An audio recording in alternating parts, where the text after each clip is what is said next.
Dear viewers, welcome you all to today's video. At the end of this video, I guarantee you will be able to decide which will be the best storage solution for you. Also, today I will be assisted by one of my junior. His name is Charlie, and let's move forward and let's meet them all. I have Tanvi and Deepika with me. So Tanvi and Deepika were asking me to suggest a better storage solution for their official needs. Tanvi, being a project manager, is in need of a fast storage solution to store more of her day-to-day files. Whereas on the other end, Deepika, being a photographer, is in need to store all her raw images and videos in a large-scale storage. So let's go ahead and suggest them the best solutions that we have in our hand. Okay, so welcome you all to meet my junior Charlie. So when I have listed this requirements to Charlie, he suggested me to take care of 4 key factors. The first factor is pricing. So if you consider the pricing, you need to choose a storage that is cost beneficial. Then the second option is speed. The transfer speed is another key factor that needs to be considered. Then comes the durability. So durability refers how durable the storage is. That is, the data should be available always, and it is expected not to be lost. And the fourth factor is lifetime. Some of the data could be needed for for a long period, over years, 5 years or 10 years or even more than that, whereas some data can be replaced or modified over a short span of time. So these are the 4 key factors that needs to be considered for suggesting them the better storage solution. Let's move ahead. So let's solve Tanvi's problem first. Let's go ahead. Refining the problem statement of Tanvi, we can say that she is in need of a storage space to store her documents, which could size up to 100 to 200 gigs, and they are frequently modified or replaced. So keeping all these things in mind, let's go ahead and look into the all possible solutions. So we are going to consider 4 key factors here.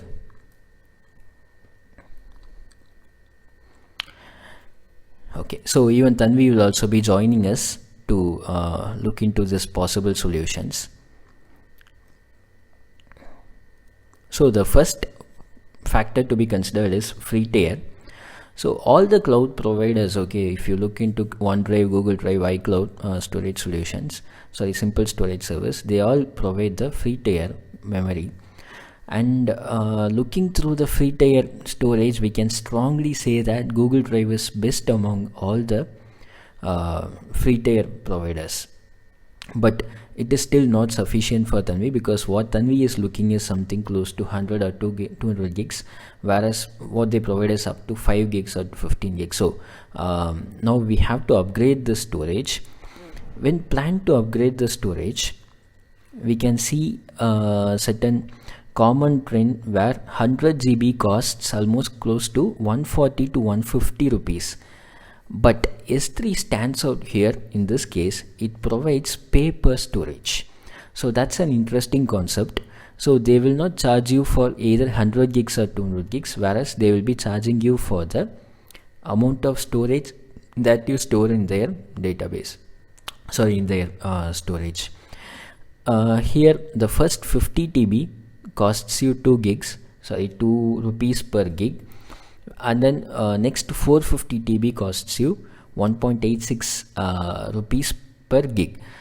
So if you have just files for 30 gigs, you can use S3 and store them for 60 rupees compared to paying 140 rupees or 100 for 100 gigs. And also it provides different slabs in that. Okay, so like what you are seeing.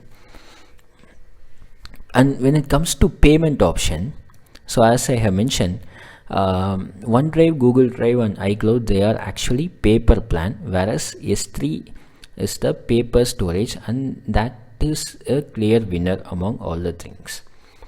And then also coming back to the fourth factor, that's tiers. Only S3 provides multiple tiers when it comes to storage, but we don't need to bother much about the tiers right now. Let's stick to S3 standard alone for this example. Now, considering all the above factors, we can easily conclude that Tanvi is in need of 100 or 200 gigs of storage. We can either recommend Google Drive or OneDrive. But if anything less than that amount of storage, we can suggest her to use S3, since it gives greater control over your pricing model. So if she has to use something close to 30 gigs or 40 gigs, definitely she can go for S3, where it could cost her just 60 rupees or 80 rupees compared to the 140 rupees that you may need to pay to OneDrive. Or even Apple also costs you 75 rupees for 50 gigs, but again that's again a little pricey compared to other providers. Now let's see the clear winner. So as of now, she is sticking with OneDrive or Google Drive. Now let's go ahead and solve Deepika's problem. So Deepika's problem is on the archiving side. Refining the problem statement of Deepika, she is actually in need of a storage space to store her raw files, which could size more or less a TB. So that's the current headache for her. Let's see how to sort out this problem. So again, we are going to compare all the storage models with 6 factors, and even Deepika also will be joining with us. So the first factor is storage cost. If you consider the legacy hard disk, it costs you almost 3,700 rupees per TB, whereas it is just 420 rupees in OneDrive per month and 650 per month in Google Drive with an additional 1 TB. Apple is expensive than all of them, so let's exclude that straight away when it comes to storage cost. And now let's have a look into S3 Glacier and Glacier Deep Archive. They both are paper storage. In order to store 500 gigs, they just consume, they cost you just 150 rupees per month. So we give purple smileys for all the other providers, and S3 Glacier Deep Archive will be receiving the green smiley because it costs you just 38 rupees per month, which is actually I mean, it's very cheap compared to all the other providers, because it is just 10% of what OneDrive provides you, and you get almost 90% benefit out of this storage cost. So S3 Glacier Deep Archive is the clear winner in this race.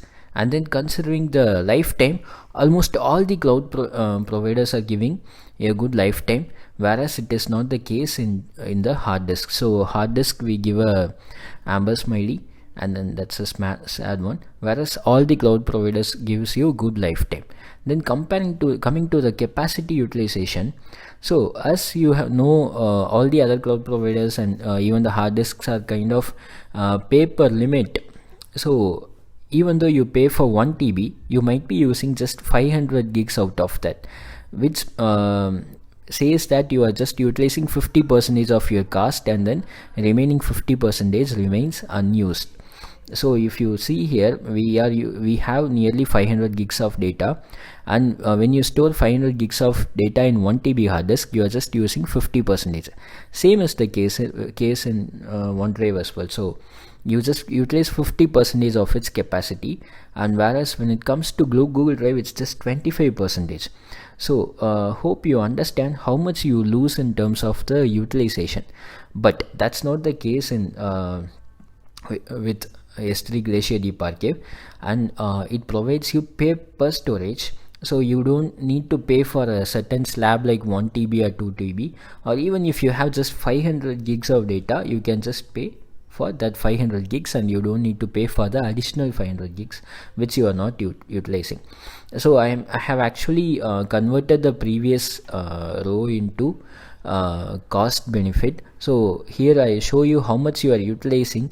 The next 2 rows, actually the monthly utilized cost and unutilized cost, shows you how much you utilize and how much you lose money out of this. So the first row, utilized cost, is so you can see out of 62 rupees per month, you are just utilizing 31 rupees, whereas in OneDrive you utilize just 210 rupees of your cost, and it's even more less when it comes to Google Drive. This is only for the 500 gigs of data, but if you plan to store more in Google Drive, definitely it is again beneficial for you. But when it comes to S3, again they are the clear winners since they are pay per storage. Their mantra is store more and save more.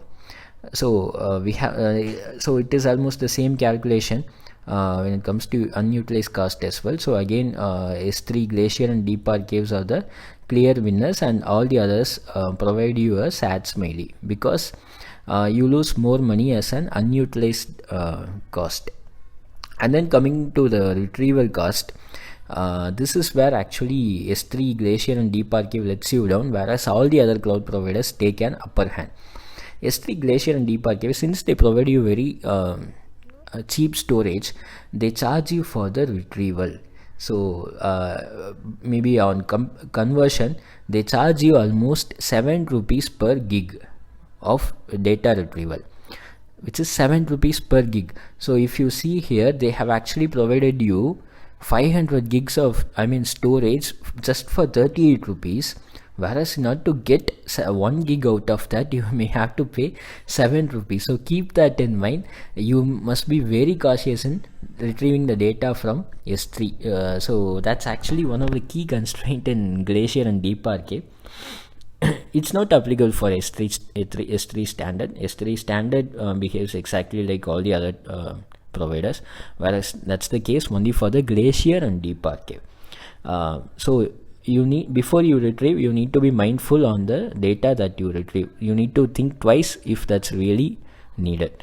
So looking into all the parameters, in most of the cases we could see green smileys for S3, Glacier, Deep Archive and Glacier, and S3, Glacier, Deep Archive takes a little edge more than Glacier as well in terms of cost benefit. Now let's do the final analysis, but before that we need to understand the S3, Glacier, Deep Archive and Glacier constraints. So they also have certain constraints here. So let's look into the constraints. So one is the retrieval cost. So unlike other providers, they involve retrieval cost, and then storage cost is cheap and retrieval cost is more.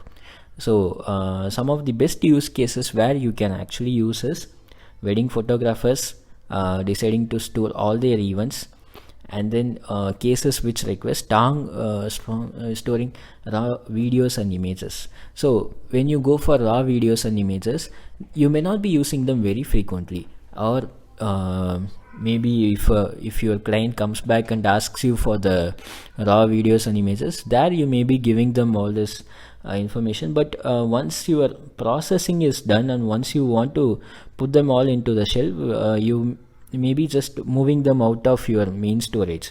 So in that cases, this is actually one of the best place where you can put them all. And then long-term storage. So if you want to have your storage, data storage for 5 years or 10 years or even more than that, then S3, Glacier and Deep Archive are the best options to hold your data for a long time storage. But slow retrieval speed, again this is a constraint, because Glacier, Deep Archive can take up to a day to retrieve your data, and then Glacier can take up to hours. So keep that in mind. There are options to speed up this retrieval, but that will cost you even more. So that's why I have not considered them here. Then no interactive UI available similar to other storage providers. So data must be fed through S3 lifecycle rules. Even though the lifecycle rules are very simple, but maybe from a layman perspective that might sound bit complex, whereas if you look into iCloud or Google Drive, they may find it much more easier, as they have a file as they have a UI similar to normal file usage. So that is again one of the slight drawback when it comes to Glacier and Deep Archive. Now let's see what Deepika has decided. So actually Deepika has went with S3, Glacier, Deep Archive because she is not much concerned about retrieving the data. She just wants to preserve the data in a vault for a longer period of time, but and she feels like it's very unlikely to be retrieved on a frequent basis. So she has decided to go with S3, Glacier, Deep Archive, Whereas on the other hand, Tanvi has decided to go with either OneDrive or Google Drive. So that's again good option for daily usage. So I hope with that we have provided solution for both Tanvi and Deepika. I hope you are also now ready to choose your storage solution. But wait, before that, please give us a like, subscribe to our channel PRAKAVIDS, and meet you all in the next video. I hope this would be an useful video for you.